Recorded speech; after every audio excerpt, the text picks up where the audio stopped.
ये ZBC की Urdu service है। पेश खिदमत है हालात हाजिरा का प्रोग्राम सरबीन।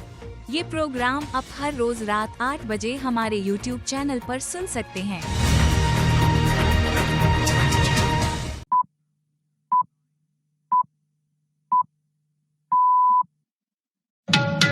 आज मंगल है और मार्च की 11 तारीख। ZBC सरबीन से मैं हूँ जावेद चौधरी। मास्को और गिरदो नवा के इलाकों पर ड्रोन हमले, एक शख्स हलाक। Well, Sarah, according to the Russian Defense Ministry, Ukrainian forces launched 337 drones across Russia. Now, at least 91 of them targeted Moscow region and the capital city itself. Ukraine की जुज़वी जंग बंदी की तजवीज़ पर इत्तफाक मुमकिन है। अमरीकी वज़ीर ख़ारजा। I do, because you guys only saw the end. You saw what happened today. You don't see all the things that led up to this. So let me explain. Canada की सालमियत को हमसाए मुल्क से खतरा लाहक है। जस्टिन ट्रूडो का अलविदाई खिताब। Now, sit down. Now I can imagine that you're all expecting me to stand up and talk about all that we've accomplished together. शुमाली बर्तानिया के साहिल के नजदीक ऑयल टैंकर और सोडियम साइनाइड से लदे कार्गो जहाज में तसादुम, आग ताहाल बुझाई नहीं जा सकी। Massive rescue operation underway there after a collision between a US flagged tanker and a Madeira flagged cargo ship. You can see certainly from this images that it's clear that an enormous fire has broken out there on a vessel. अवाम महंगाई और तवानाई की बढ़ती कीमतों के बोझ तले दबे हुए हैं। हुकूमत रिलीफ दे। आसिफ अली जरदारी का पार्लियामेंट के मुश्तरका इजलास से बतौर सिविलियन सदर 8वीं बार खिताब। It is my singular privilege as your civilian president to address for the 8th time the August House at the beginning of another parliamentary year. This moment marks not only the conclusion of our democratic journey, but also provides us with an opportunity to review our progress. Asif Ali Zardari का खिताब, हुकूमत की तारीफ और तनकीद। तज्जियाकार बोला, एक जो उन्होंने मास्टर स्ट्रोक खेला ना, वो भी जो थार कैनाल के इशू के ऊपर है, उस पे उन्होंने जो अपनी रिजर्वेशन एक्सप्रेस की, उसी के तनाजुर में उन्होंने कहा कि ये फेडरेशन को जो है वो खतरे से दो चार करने के बराबर। पाकिस्तानी सफीर की अमेरिका से डिपोर्ट किए जाने की तस्दीक। सफारतकार जाती दौरे पर लॉस एंजलिस पहुंचे थे। दफ्तर खारजा में दाखिले से रोक दिया गया। KKSN निजी दौरे पर लॉस एंजलिस पहुंचे थे। ऑस्ट्रेलिया से ताल्लुक रखने वाले जेम्स हैरिसन वफात पा गए। जानिए उन्होंने ब्लड प्लाज्मा से 24 लाख से ज्यादा बच्चों की जिंदगियां कैसे बचाईं। अपने ब्लड प्लाज्मा से 24 लाख से ज्यादा बच्चों की जिंदगियां बचाने वाले जेम्स हैरिसन 88 साल की उम्र में वफात पा गए हैं। ऑस्ट्रेलिया में मैन विद गोल्डन आर्म के नाम से मशहूर हैरिसन दुनिया में सबसे ज्यादा खून अतिया करने वालों में से एक थे। शायद ही कोई ऐसा बच्चा होगा जिसने अपने वालिदैन से कभी ये ना पूछा हो कि बच्चे कैसे पैदा होते हैं। आखिर इस मौजू पर बच्चों से कब और कैसे बात करनी चाहिए। शायद ही कोई ऐसा बच्चा हो जिसने अपने वालिदैन से किसी न किसी पॉइंट पर ये सवाल ना किया हो कि बच्चे आखिर कैसे पैदा होते हैं।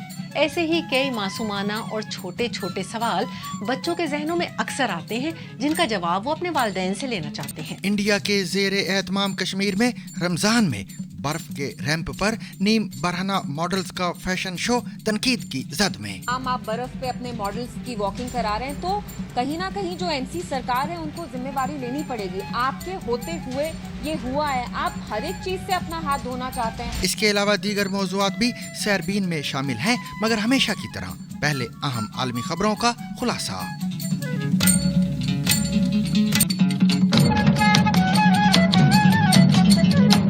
रूसी हुकाम का कहना है कि गुज़िश्ता रात मास्को शहर और उसके निवाही इलाकों में होने वाले ड्रोन हमलों में कम अज कम एक शख्स हलाक जबकि 3 जख्मी हुए हैं। Well, Sarah, according to the Russian Defense Ministry, Ukrainian forces launched and 37 drones across Russia. Now, at least 91 of them targeted Moscow region and the capital city itself. The Kursk region in western Russia also saw at least 126 drones targeting that area, which of course is a region where Ukrainian forces are fighting with Russian troops. Moscow region के governor Andrei का कहना है कि हलाक और जख्मी होने वालों का ताल्लुक रूसी दारुल हुकूमत से मुत्तसिल 2 कस्बों से है। उनके मुताबिक इन हमलों में एक रिहायशी इमारत के 7 अपार्टमेंट्स को नुकसान पहुंचा है। मास्को के मेयर सरगई सोबियानिन का कहना है कि शहर की तरफ आने वाले 73 ड्रोन्स को मार गिराया गया है। गिरने वाले ड्रोन्स के मलबे से एक इमारत की छत को नुकसान पहुंचा है, जबकि रूस की वजारत दिफा के मुताबिक गुज़िश्ता रात रूस की हुदूद में दाखिल होने वाले 337 यूक्रेनी ड्रोन्स मार गिराए गए हैं। हमले के नतीजे में एक ज़िली ट्रेन नेटवर्क को मुअत्तल कर दिया गया है, जबकि मास्को के हवाई अड्डों पर प्रवासों पर पाबंदियां आयद हैं। फरवरी 2022 में यूक्रेन जंग के आगाज के बाद से ये रूस पर होने वाला सबसे बड़ा हमला है। ये हमला एक ऐसे वक्त में हुआ है जब यूक्रेनी और अमरीकी हुकाम रूस यूक्रेन जंग के खात्मे के लिए मुज़ाकरात की गर्ज से सऊदी अरब में मौजूद हैं। गवर्नर ने सोशल मीडिया पर हमले के नतीजे में तबाह होने वाले अपार्टमेंट्स और जली हुई गाड़ियों की तस्वीर भी शेयर की हैं। ये तस्वीर बज़ाहिर मास्को के इलाके के एक कार पार्क की दिखाई देती हैं। यूक्रेन की जानिब से ताहाल इस बारे में कोई तबसरा सामने नहीं आया है, लेकिन बज़ाहिर ऐसा लगता है कि रूस यूक्रेन जंग के आगाज के बाद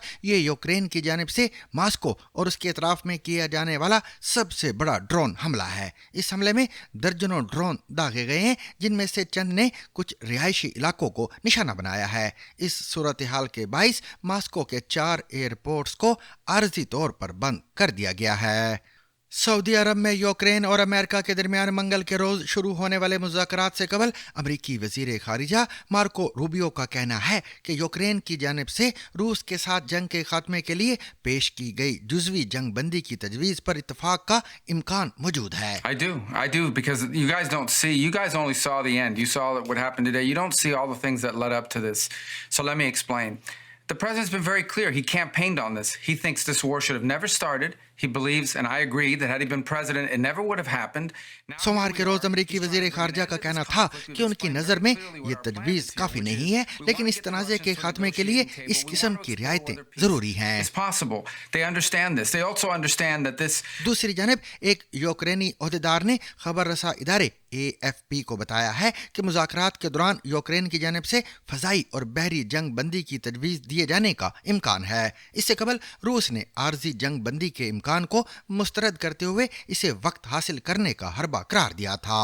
रूस का कहना था कि ये यूक्रेन के फौजी खात्मे को टालने की एक कोशिश है। यूक्रेन के सदर व्लादिमीर ज़ेलेंस्की सोमवार के रोज वली अहद शहजादा मोहम्मद बिन सलमान से मुलाकात के लिए सऊदी अरब पहुंचे हैं। ताहम इस बात का इम्कान नहीं कि वो यूक्रेन और अमेरिका के वफूद के माबैन होने वाली बातचीत में कोई बाज़ाब्ता किरदार अदा करेंगे या नहीं। सोमवार के रोज़ अपने वीडियो खिताब में ज़ेलेंस्की का कहना था कि उन्हें सऊदी अरब में होने वाले मुज़ाकरात से अमली नताइज की उम्मीद है। उनका ये भी कहना था कि यूक्रेन का मौक़िफ़ तामीरी होगा। यूक्रेन के वफ्द में सदर ज़ेलेंस्की के दफ्तर के सरबराह एंड्री और यूक्रेन के कौमी सलामती के मुशीर के अलावा यूक्रेनी वज़राए खारिजा दाखिला भी शामिल हैं। दूसरी जानिब अमरीकी वफ्द की क़यादत मार्को रूबियो कर रहे हैं। इनके अलावा इस वफ्द में कौमी सलामती के मुशीर माइक वाल्ट्स और मशरक़ वुस्ता के लिए अमरीकी सफ़ीर स्टीव विटकोफ शामिल हैं। जद्दा पहुंचने से कबल जारी एक बयान में रूबियो का कहना था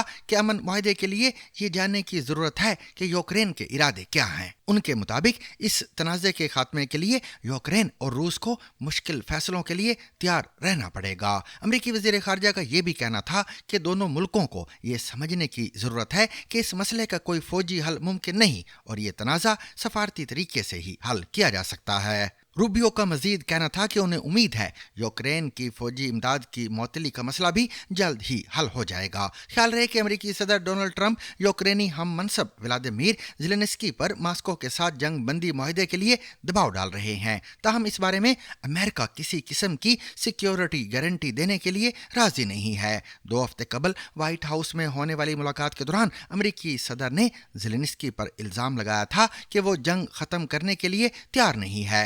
इस नाखुशगवार मुलाकात के बाद अमेरिका ने यूक्रेन की फौजी इमदाद मुअत्तल कर दी थी, जबकि इंटेलिजेंस मालूमात का तबादला भी रोक दिया था।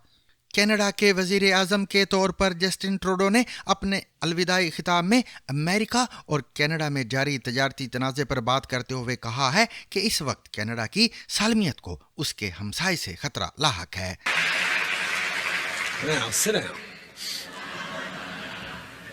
Now, I can imagine that you're all expecting me to stand up and talk about all that we've accomplished together. And don't get me wrong, I am damn proud of what we've done over these past 10 years for the middle class and people working hard to join it. Justin Trudeau के बाद अब नौ मुंतखब वजीर आजम mark Carney अपना ओहदा संभालेंगे। अमेरिकी सदर डोनाल्ड ट्रंप की तरफ से मुआशी पाबंदियों के तनाजर में कनाडा के वजीर आजम ने गुज़िश्ता रात अपने अलविदाई खिताब में कनाडा को दरपेश खतरात पर खुलकर बात की है।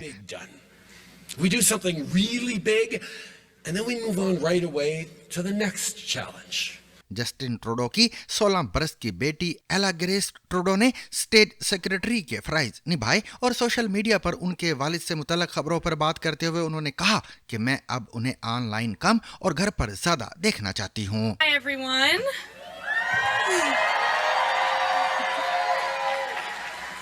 I've come here to talk to you about your prime minister, your leader, but to me, it's just dad. अपने अलविदाई खिताब में जस्टिन ट्रूडो ने कहा कि उन्हें गुज़िश्ता 10 बरस पर फख्र है। ये और बात है कि उन्होंने अपने कैरियर के आगाज पर यह कहा था कि वो कभी सियासत में नहीं जाएंगे।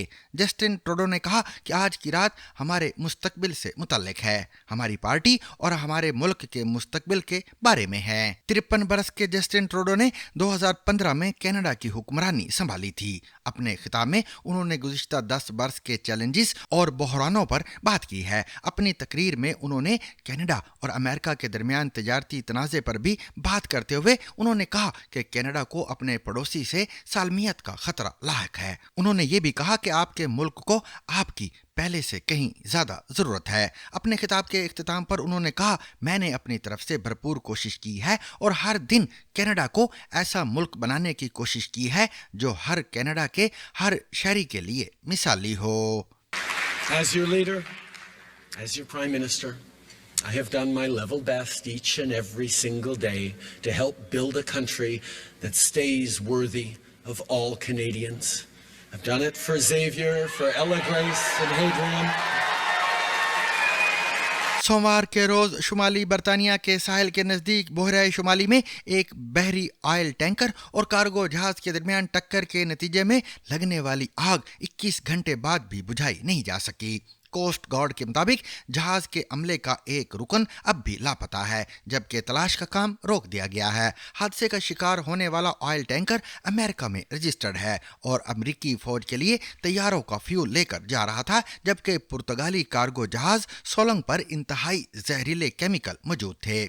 मैरीन ट्रैफिक के मुताबिक अमेरिकी टैंकर यूनानी बंदरगाह से रवाना हुआ था और हम्बर एस्टोरेरी के नजदीक लंगर अंदाज था, जबकि सोलंग स्कॉटलैंड की बंदरगाह से हॉलैंड की बंदरगाह की जानिब गामजन था और हादसे के वक्त उस पर सोडियम साइनाइड के 15 कंटेनर्स मौजूद थे। Out of the North Sea off the northeast coast of England, a massive rescue operation underway there after a collision between a US-flagged tanker and a Madeira-flagged cargo ship. Coast guard के divisional commander का कहना है कि 36 अफराद को बचा लिया गया है, जिनमें से एक को अस्पताल ले जाया गया है। ऑयल टैंकर पर मौजूद एक शख्स ने बीबीसी को बताया कि कार्गो जहाज अचानक ही सामने आ गया और स्टेना एमक्यूलेट से टकरा गया। इस बात की तस्दीक के बाद कि शुमाली बर्तानिया के मशरकी साहिल के नज़दीक जहाज़ों के तसादुम के नतीजे में ऑयल टैंकर से कुछ जेट ईंधन समुंदर में लीक हो गया है। इस हादसे से होने वाले मालियाती नुकसान का अंदाजा लगाने की कोशिश की जा रही है।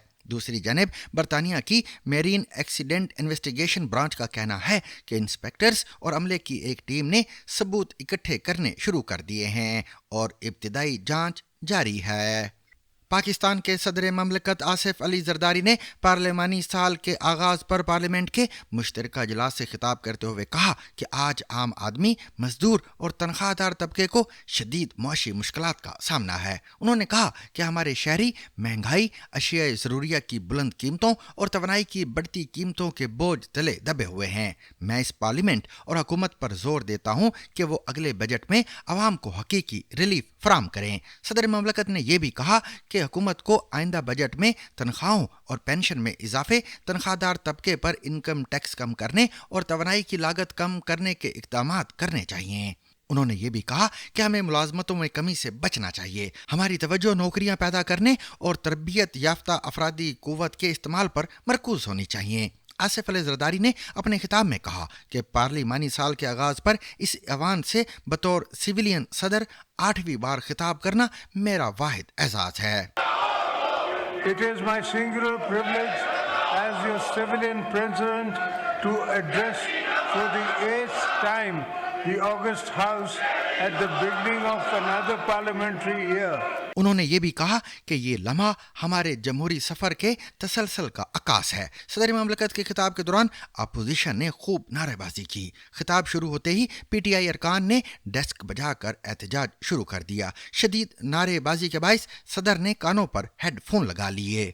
I invite the Honorable President of the Islamic Republic of Pakistan, Mr. Asif Ali Zardari, to address under Clause 3 of Article 56 of the Constitution of the Islamic Republic of Pakistan to both the Houses of Parliament assembled together.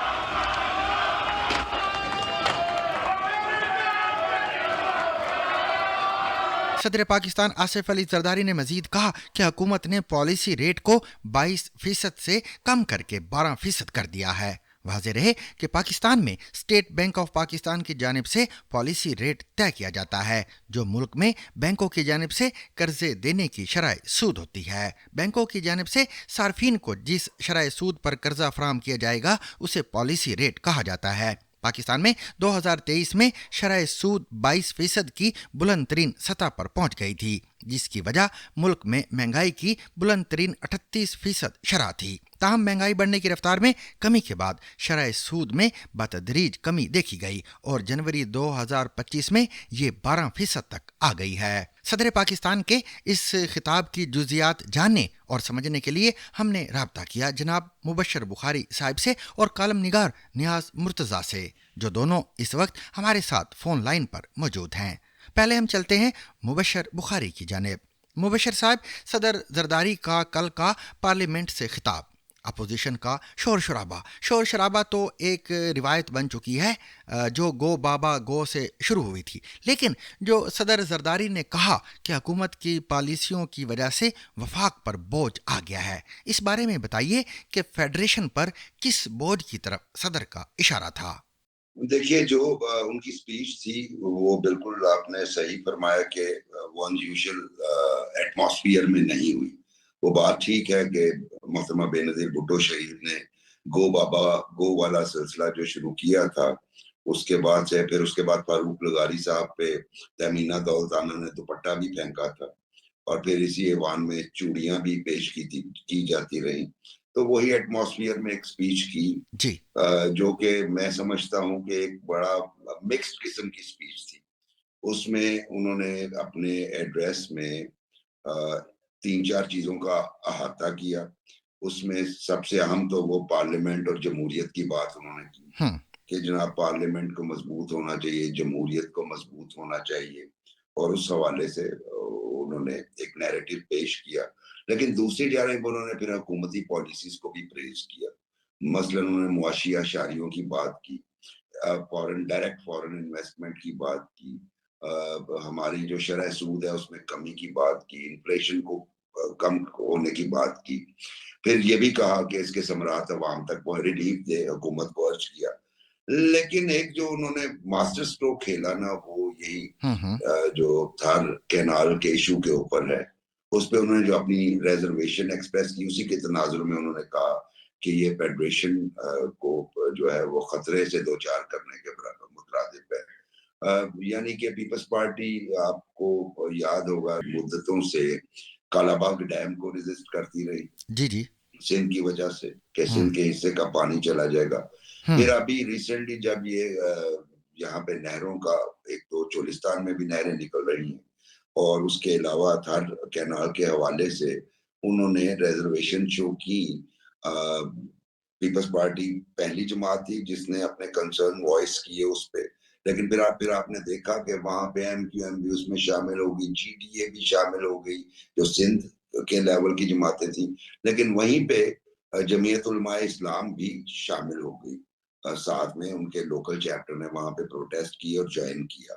सो सिंधी कॉम्प्रस्ट या Sindhi regional parties, main stream parties में अगर आप देखें तो Pakistan peoples party और JUIF और जमात इस्लामी भी इसमें साथ है। तो ये एक मास्टर स्ट्रोक उन्होंने खेला, चूंकि होता नॉर्मली जो हमें अंदाजा है कि जब सदर के खिताब होते हैं और सदर पिछले कई सालों से एक ही पार्टी के होते हैं, यानी जिसकी हुकूमत हो उसी के सदर हो, ये जरा एक डिफरेंट किस्म का मामला आ गया कि कोलिशन है, कोलिशन में पार्लियामेंट कैबिनेट में तो पीपल्स पार्टी की कोई नहीं है नुमाइंदगी, लेकिन कॉन्स्टिट्यूशनल ओहदे उनके पास हैं और उसमें यकीनन कुछ नोट्स शेयर हुए होंगे प्राइम मिनिस्टर ऑफिस से। जहां तक मुझे माजी की रिवायात का पता है, वेटिंग होती है, लेकिन अब चूंकि एक दूसरी पार्टी के मजबूत आदमी, और ये माजी के यानी ये ममनून हुसैन नहीं है, ये आरिफ अलवी नहीं है, ये जरदारी हैं जो पाकिस्तान की तारीख में पहले फर्द हैं जो दूसरी दफे सदर मुंतखब हुए हैं। सो उन्होंने कुछ तो गवर्नमेंट को खुश किया उनकी पॉलिसीज को करके, लेकिन अपना कंसर्न जो है, और इस कंसर्न में एक पैगाम भी है कि मतलब अगर इस मामले को आप सीरियसली नहीं लेते तो हम इस मामले को सीरियसली लेके कुछ और तरफ निकल सकते हैं, और वो कुछ और तरफ निकलना जो है वो यकीनन इन हाउस चेंज के हवाले से भी एक इनडायरेक्ट मैसेज हो सकता है, और इसको आप मुख्तलिफ तरीकों से ट्रांसलेट कर सकते हैं। लेकिन वो मैं यही कहता हूँ ना कि ये इसमें तारीफ भी थी, तौसीफ भी थी, और एक हिडन और अनदेखा वार्निंग भी थी। थ्रेट तो नहीं कहना चाहिए, वार्निंग भी थी कि आपको, और ये बात ठीक है कि अगर पीपल्स पार्टी इस पे स्टैंड नहीं लेती तो पीपल्स पार्टी अपनी जो होम ग्राउंड है वहां पे उन्हें कोई ना कोई जिक पहुंच सकती है, क्योंकि अंदाजा यही होता है कि जो सिंधी हैं वो हमारे भाई हैं, लेकिन वो पानी के मसले पे सेंसिटिव है। नियाज साहब, मैं आपसे भी जानना चाहूँगा कि काफ़ी कंट्रोवर्सी दिखाई देती है चोलिस्तान को लेकर, जहां ज़मीनों को सैराब करने के लिए नहरें बनाई जा रही हैं। बादियो नज़र में तो ये मंसूबा शानदार नज़र आता है, मगर सिंध को इस पर एतराज़ क्यों है? जी नियाज साहब। जी शुक्रिया बहुत बहुत। यानी उनकी तकरीर सुनकर तो वो एक शेर याद आ गया जगजीत की गजल का कि दिल ही दुश्मन है मुखालिफ के गवाहों की तरह। तो अब ये जो है अगर सदर आपका जिसको आपने खुद इलेक्ट किया है, ये कोई ऑपोजिशन का सदर नहीं है जो आप पे ताने डाल रहा है, ये आपका अपना ही इलेक्टेड सदर है, तो इसका मतलब है कि बात कुछ सीरियस हो गई। यानी अब तक तो ये चल रहा था ना कि जरदारी साहब खामोश थे इन मामलात पे, जो भी डिफरेंसेस थे पीपल्स पार्टी और PMN के बीच में, वो बिलावल या और उससे ज्यादा जूनियर जो हैं पीपल्स पार्टी के लीडर स्पेशली पंजाब के, वो उनको आर्टिकुलेट करते थे, और जितना खबरें आती थी वो ये था कि जरदारी साहब जो है एक वो प्लेकेटिंग रोल अदा करते थे, पीपल्स पार्टी को जरा ठंडा रखना, और उनको कहा जाता था कि वो इस कोएलिशन के जो हैं जामिन हैं, और तीन पार्टियां जो हैं वो एक पेज पे हैं, एक तो PMLN और फिर जरदारी साहब और फिर वो तीसरी पार्टी, और ये तीनों जो हैं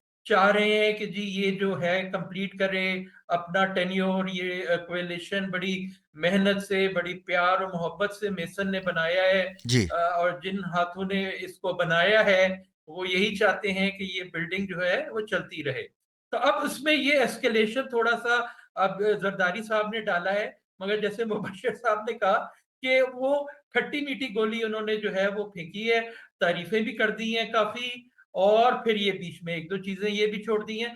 اور پھر انہوں نے ویٹنگ کی بات کی. ہو سکتا ہے یہ ویٹ بھی پورا ہو گیا ہو کہ دیکھیں جی میں اس شرط پہ کر رہا ہوں تقریر کہ میں آپ کی 80% تعریفیں بھی کر دوں گا مگر یہ 1-2 پوائنٹس میں نے ریز کرنے ہیں اب, ورنہ ہماری جو پوزیشن ہے سندھ میں وہ بڑی کمزور ہو جائے گی. اب وہ دکھا سکتے ہیں کہ جی ایٹ دا ہائیسٹ آرڈر جو ہے میں نے اس پوائنٹ کو ریز کر دیا ہے, اب آپ تھوڑے سندھ میں جو لوگ ہیں وہ ٹھنڈے ہو جائیں. کیونکہ اب کولیشن کو توڑنا جو ہے نا وہ صرف ان کے ہاتھ میں تو ہے نہیں. جنہوں نے بنائی ہے کولیشن, سب کو اکٹھا کیا ہے, وہ ان کی مرضی کے بغیر تو نہیں توڑی جا سکتی. اگر یہ توڑتی ہے پیپلز پارٹی تو کیا ہوگا پھر؟ نون لیگ تو اور کوئی حکومت نہیں بنا سکتی نا, پھر تو ایک یہی حکومت بنے گی کہ peoples party P T I کے ساتھ ہو جائے. وہ میسن کو اس وقت جو ہے بالکل بھی تیار نہیں ہوگا کہ اس قدر جو وہ انپریڈکٹیبل پارٹی ہے پی ٹی آئی جیسی وہ آ جائے. پھر ان میں آپس میں سمجھوتا نہیں ہوگا کہ جی کون وزیر اعظم کون بنے گا, پی ٹی آئی کا یا پیپلز پارٹی کا. تو یہ میرے خیال میں ابھی آپ نے بھی کہا کہ سیاسی بات چیت ہے, ذرا لوگوں کو ٹھنڈا کرنے کی, اس پہ ری ایکشن دیکھا جائے گا کہ سندھ میں اگر لوگ تھوڑے ٹھنڈے ہو جاتے ہیں تو ویل اینڈ گڈ, اگر نہیں ٹھنڈے ہوتے تو پھر اور کوئی یعنی پھر وہ ترکیب سوچیں گے, کیونکہ وہ تو ماسٹر ہے نا جن کو کہا جاتا ہے master king maker, master of reconciliation, best politician in Pakistan. تو ابھی تک مجھے تو یہ نہیں لگ رہا کہ اس سے بہت جو ہے نا فاؤنڈیشن جو ہیں وہ کمزور ہوگی, بس تھوڑا بہت یعنی نوائز. مبشر بخاری اور نیاز مرتضی, آپ دونوں کا بے حد شکریہ. پاکستان کے دفتر خارجہ نے امریکی حکام کی جانب سے ایک پاکستانی سفارتکار کو ملک میں داخلے کی اجازت نہ دینے اور انہیں واپس بھیج دیے جانے کی خبروں پر وضاحت جاری کرتے ہوئے کہا ہے کہ مذکورہ سفارتکار نجی دورے پر امریکہ پہنچے تھے. بیان میں کہا گیا ہے کہ وزارت خارجہ اس معاملے کا جائزہ لے رہی ہے. خیال رہے کہ پاکستانی اور انڈین ذرائع ابلاغ میں ایک خبر سامنے آئی تھی جس میں سفارتی ذرائع کے حوالے سے یہ دعویٰ کیا گیا تھا کہ ترکمانستان میں پاکستان کے سفیر کے ایسن کو لاس اینجلس سے ڈیپورٹ کر دیا گیا تھا. رپورٹ میں کہا گیا تھا سفیر کو امیگریشن اعتراضات کے باعث ڈیپورٹ کیا گیا ہے. خبر کے مطابق کے ایسن کے پاس امریکی ویزا اور تمام ضروری سفری دستاویزات تھے اور وہ ذاتی دورے پر لاس اینجلس پہنچے تھے.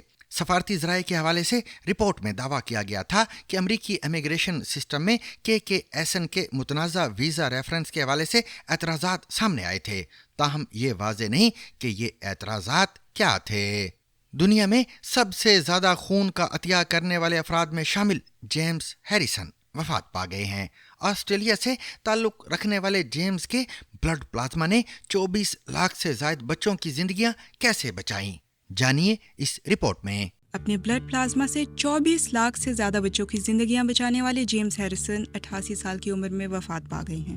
آسٹریلیا میں مین ود گولڈن آرم کے نام سے مشہور ہیریسن دنیا میں سب سے زیادہ خون عطیہ کرنے والوں میں سے ایک تھے. ان کے خون میں ایک نایاب اینٹی باڈی NTD موجود تھی جس کا انجیکشن پیدا ہونے والے لاکھوں بچوں کو خون کے ایک مہلک عارضے ہیمولیٹک ڈیزیز سے بچاتا ہے. یہ بیماری اس وقت ہوتی ہے جب ماں کے خون کے ریڈ بلڈ سیلز بچے کے بلڈ سے کمپیٹیبل نہیں ہوتے. ماں کا امیون سسٹم بچے کے بلڈ سیلز کو خطرہ سمجھ کر ان پر حملہ کرنے والی اینٹی باڈیز پیدا کرتا ہے جس سے بچے کو شدید انیمیا, ہارٹ فیلئر یا موت کا سامنا ہو سکتا ہے. 1960 کی دہائی کے وسط میں NTD کی دریافت سے پہلے آسٹریلیا میں اس بیماری سے 2 میں سے 1 بچہ زندگی گنوا دیتا تھا. جیمز نے 18 سال کی عمر میں بلڈ پلازما عطیہ کرنا شروع کیا اور 81 سال تک ہر 2 ہفتے بعد بلڈ ڈونیٹ کرتے رہے. جیمز ہیریسن کا خون NTD سے بھرپور ہونے کی اصل وجہ ابھی تک واضح نہیں ہے, مگر کچھ رپورٹس کے مطابق اس کا تعلق خون کے اس اہم عطیے سے ہو سکتا ہے جو 14 سال کی عمر میں جیمز کو ایک بڑی ہارٹ سرجری کے دوران ملا. آسٹریلوی ریڈ کراس بلڈ سروس نے جیمز کو خراج تحسین پیش کرتے ہوئے بتایا کہ 14 سال کی عمر میں خود خون کا عطیہ لینے کے بعد جیمز نے ایک ڈونر بننے کا عہد کیا تھا. انڈیا کے زیر انتظام کشمیر میں ٹھنڈ اور برف کے بیچوں بیچ مختصر لباس پہنے نوجوان لڑکے لڑکیوں کے ایک فیشن شو کے مناظر سوشل میڈیا پر وائرل ہوئے جس پر سیاسی, سماجی اور مذہبی حلقوں نے شدید رد عمل ظاہر کیا. دراصل یہ مناظر اس فیشن شو کے ہیں جو فرانسیسی میگزین اور فیشن برانڈ ایل کے انڈین چیپٹر نے کشمیر کے سکی ریزارٹ گلمرگ میں منعقد کیا تھا. یہاں ایک طرف نیم برہنہ کپڑوں میں ماڈلز کیٹ واک کر رہے تھے تو دوسری طرف DJ کی موسیقی اور شراب نوشی جاری تھی. मगर ये मामला ज़्यादा हसासियत इसलिए इख्तियार कर गया क्योंकि ये माह रमज़ान में हुआ, जो मुसलमानों का मुक़द्दस महीना है। बाज़ हलकों ने इस रद्द अमल को इंतहा पसंदाना और अदम बर्दाश्त भी करार दिया। आप बर्फ पे अपने मॉडल्स की वॉकिंग करा रहे हैं तो कहीं ना कहीं जो एनसी सरकार है उनको जिम्मेवारी लेनी पड़ेगी। आपके होते हुए ये हुआ है, आप हर एक चीज से अपना हाथ धोना चाहते हैं। दरियासना शदीद अवामी रद्दमल के बाद शो के ऑर्गेनाइजर्स ने सोशल मीडिया पर से इस फैशन शो की वीडियोस और तस्वीर हज़फ कर दी और माजरत करते हुए लिखा कि हम महज सिकी रिजॉर्ट पर फैशन से मुतल्लिक तख्लीकी हुनर जाहिर करना चाहते थे। हमारा कतई ये इरादा नहीं था कि किसी के मजहबी जज्बात को ठेस पहुंचाए। कश्मीर के वजीर आला ने भी इस वाक़ये की इंक्वायरी का हुक्म दिया है। सामीन, शायद ही कोई ऐसा बच्चा होगा जिसने अपने वालिदैन से कभी ये ना पूछा हो कि बच्चे कैसे पैदा होते हैं। तौलीदी सेहत के बारे में बच्चों के इन सवालात के जवाब देना वालिदैन के लिए कभी कभी बहुत मुश्किल हो जाता है। तो आखिर इस मौजू पर बच्चों से कब और कैसे बात करनी चाहिए, जानिए हमारी साथी आसिया अंसर से। शायद ही कोई ऐसा बच्चा हो जिसने अपने वालिदैन से किसी न किसी पॉइंट पर ये सवाल ना किया हो कि बच्चे आखिर कैसे पैदा होते हैं। ऐसे ही कई मासूमाना और छोटे छोटे सवाल बच्चों के जहनों में अक्सर आते हैं जिनका जवाब वो अपने वालिदैन से लेना चाहते हैं। ताहम रिवायती घरानों में वालिदैन के लिए ऐसे सवालात चैलेंजेस से भरपूर साबित होते हैं और अक्सर वो बच्चों को टाल देते हैं और कहते हैं कि ये आपके करने की बात नहीं है। तो आखिर डिजिटल दौर के बच्चों को तौलीदी और रिप्रोडक्टिव हेल्थ से मुताल्लिक शऊर और आगाही कैसे और किस उम्र से दी जाए, यही सवाल हमने किया नफ्सियात के माहिरीन से, जिन्होंने बताया कि हर बच्चे का माहौल मुख्तलिफ होने के बायस किसी भी खास उम्र का तयन तो बहुत मुश्किल है। लेकिन लड़कियों के लिए ये आगाही तब से शुरू की जा सकती है जब लड़कियों में पीरियड्स या माहवारी शुरू होने के करीब हो, यानी 9-10 साल की उम्र या इसके आसपास। लड़कों के लिए सेक्स से मुताल्लिक बातचीत या मालूमात 12 साल की उम्र तक देना मुनासिब होता है। और अगर बात की जाए प्रेगनेंसी की, तो अगर आपके छोटे बच्चे की उम्र 1 से 3 साल के दरमियान है और आप नए बच्चे की आमद के मुंतजिर हैं, तो बेहतर है कि आप बच्चे को जितना लेट बताएं उतना ही अच्छा है। ताहम अगर बच्चा स्कूल जाता है या उसकी उम्र 3 साल से ज्यादा है तो उसको नए बेबी की आमद के लिए पहले से तैयार करना शुरू करें, क्योंकि इस उम्र में बच्चों का मुशाहिदा तेज होना शुरू हो जाता है और वो अपने माँ के जिस्म की आने वाली तब्दीलियों को भी महसूस करना शुरू कर देते हैं। प्रेगनेंसी के पूरे प्रोसेस में छोटे बच्चों को अपने साथ इंगेज रखें, उनके आइडियाज सुने और उन्हें अहमियत भी दें ताकि वो अपने नए बहन या भाई की जिम्मेदारी उठाने को भी महसूस कर सकें। वरना बच्चे जिद करने लगते हैं, उनके रवैये में चिड़चिड़ापन और जिद्दीपन आ जाता है। माहिरीन के मुताबिक सेक्स और तौलीदी सेहत से मुताल्लिक बच्चों के सवालात के जवाब देना और उन्हें बुनियादी मालूमात फराहम करना वालिदैन के ऊपर बच्चों का भरोसा कायम करता है, जबकि सवाल के तशफ़ी बख्श जवाब ना देना बच्चों को मुस्तकबिल में वालिदैन पर भरोसा करने से रोक भी सकता है। माहिरीन के मुताबिक वालिदैन से सेक्स या जेंडर से मुताल्लिक सवालात के जवाब ना मिले तो बच्चे सोशल मीडिया पर जाकर ये जवाबात ढूंढते हैं और इस तरह उनके पास अपनी उम्र से कहीं ज्यादा मालूमात इकट्ठा हो जाती हैं। फिर ऐसी सूरत में बच्चा आपके साथ राजदारी बरतेगा, छुप छुप के चीजें देखेगा, आपके पूछने पर आपसे बातें छुपा लेगा, झूठ बोलेगा और आपके मुकाबले में अपने दोस्तों को ज्यादा वक्त देगा। जबकि इसके बरक्स वालिदैन की रहनुमाई के बाद जब बच्चा सोशल मीडिया के जरिए इन मालूमात तक पहुंचता है तो उसके अंदर का तजस्सुस इतना ज्यादा नहीं रहता। ये थोड़ा सा अजीब या मुश्किल मुकालमा हो सकता है, लेकिन यकीन जानिए यही सबसे ज्यादा मौसर भी होगा। और सबसे अहम बात यह है कि आप कैसे बात कर रहे हैं, किस किस्म के अल्फाज और इस्तिलाहात का चुनाव कर रहे हैं, क्योंकि इसी से आगे चलकर सेक्स से मुताल्लिक मस्बत या मनफी रवैये बनने का इम्कान होता है। और सामीन, अभी अभी पाकिस्तान से खबर मिली है कि पाकिस्तान में अस्करी ज़राए का कहना है कि शिद्दत पसंदों ने बलूचिस्तान के दरा बोलान के इलाके में कोयटा से पेशावर जाने वाली जाफर एक्सप्रेस पर हमला करके मुसाफिरों को यरगमाल बना लिया है। जाफर एक्सप्रेस पर हमले की इतलात मंगल दोपहर को मौसूल हुई थी। ज़राए का कहना है कि शिद्दत पसंदों ने मंगल को ढाडर के मुकाम पर ट्रेन पर हमला किया और वहां वाक़ एक सुरंग में इसे रोककर मुसाफिरों को यरगमाल बना लिया है। ये चंद माह में दूसरा मौका है कि बलोच शिद्दत पसंदों ने जाफर एक्सप्रेस को निशाना बनाया है। इससे कबल नवंबर 2024 में कोयटा रेलवे स्टेशन पर होने वाले धमाके में 26 अफराद हलाक और 62 जख्मी हुए थे, जिनमें से 12 का ताल्लुक लेवीज, एफसी और फौज से था। ज़राए का कहना है कि यरगमालियों में औरतें और बच्चे भी शामिल हैं। अस्करी ज़राए ने यरगमाल बनाए जाने वाले अफराद की तादाद तो नहीं बताई, ताहम कोयटा में रेलवे के हुकाम ने ZBC को बताया है कि इस ट्रेन पर 400 से ज़्यादा अफराद सफ़र कर रहे हैं। अस्करी ज़राए के मुताबिक जिस जगह ये वाक़या पेश आया वो इंतहाई दुश्वार गुजार और मरकज़ी सड़क से दूर है, ताहम सिक्योरिटी फोर्सेज ने इलाके को घेरे में लेकर क्लियरेंस ऑपरेशन शुरू कर दिया है, जो शिद्दत पसंदों के खात्मे तक जारी रहेगा। इस हमले की जिम्मेदारी शिद्दत पसंद तंजीम बलोच लिबरेशन आर्मी यानी BLA की जानिब से कबूल की गई है और तंजीम का कहना है कि यरगमालियों में तमाम सरकारी मुलाजमीन हैं जिनका ताल्लुक सिक्योरिटी फोर्सेस और कानून नाफिज करने वाले इदारों से है। रेलवे हुकाम के मुताबिक जिस जगह ये हमला हुआ वहाँ मोबाइल और टेलीफोन नेटवर्क ना होने की सूरत में ट्रेन के अमले से राबता मुमकिन नहीं है। और सामीन, इसके साथ ही आज का सैरबीन अपने इख्तिताम को पहुंचा। मुझे और मेरी पूरी टीम को इजाज़त दीजिए। अल्लाह हाफ़िज़। Rediscover the trusted voice of news with Zigzag Broadcast Company's revival of BBC Sarabeen. ZBC Sarabeen.